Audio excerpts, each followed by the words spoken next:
Amoureux depuis le lycée, ils se marient 45 ans plus tard et prouvent que l'amour est plus fort que tout. Salut les amis et bienvenue dans cette nouvelle vidéo, nous allons parler d'une histoire d'amour qui dépasse l'entendement.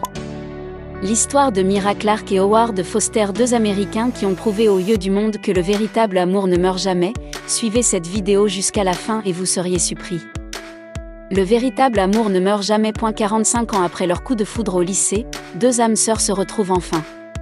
Ensemble, ils bravent désormais les préjugés raciaux qui l'avaient autrefois séparés, les unions interraciales, condamnées à mort dans la Virginie occidentale des années 60, Mira Clarke et Howard Foster, le couple dont tout le monde parlait au lycée Columbus West. Les deux tourtereaux s'aimaient éperdument, se projetaient dans le futur et se donnaient la promesse de l'éternel à la belle étoile. Seulement voilà, dans toute idylle, il y a une ombre qui titille. Dans leur cas, l'ethnicité se dressait comme le pire ennemi de leur relation. Comme relaté par le quotidien américain Washington Times, Mira était américaine et Howard, afro-américain, même si à cette époque les mariages mixtes étaient devenus légaux dans l'État américain de la Virginie occidentale, les mentalités n'étaient pas pour le changement et les préjugés raciaux continuaient de coller à la peau de ce pauvre couple. Se séparer pour le bien de tous, après le lycée, plusieurs chemins se séparent, c'était une première pour Mira et Howard depuis des années maintenant qu'ils se fréquentent.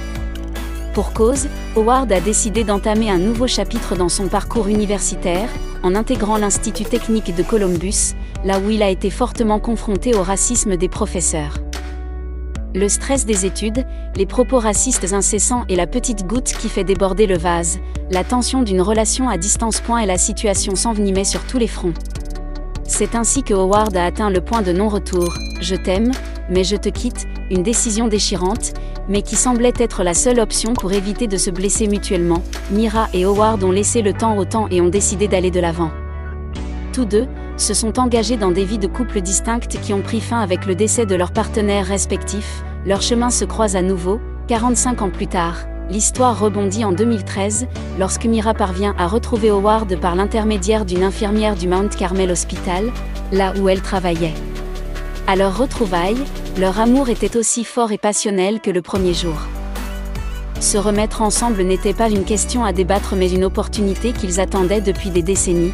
Dans la fleur de l'âge, ces deux sexagénaires répondent enfin à l'appel de Cupidon et décident de couronner, 45 ans plus tard, cet amour qui a résisté à l'épreuve du temps, en se mariant. Mira et Howard échangent enfin leurs vœux en 2015. Dieu merci. Les choses ont radicalement changé aux États-Unis et les mariages interraciaux deviennent de plus en plus monnaie courante là-bas. Il faut dire qu'il s'agit d'un grand pas, car les gens ont vraiment commencé à croire à l'adage l'amour n'a pas de limite et refusent de suivre à l'aveuglette ceux qui se ressemblent, s'assemblent. On arrive à la fin de cette histoire, n'oubliez pas de vous abonner et partager cette histoire. À bientôt.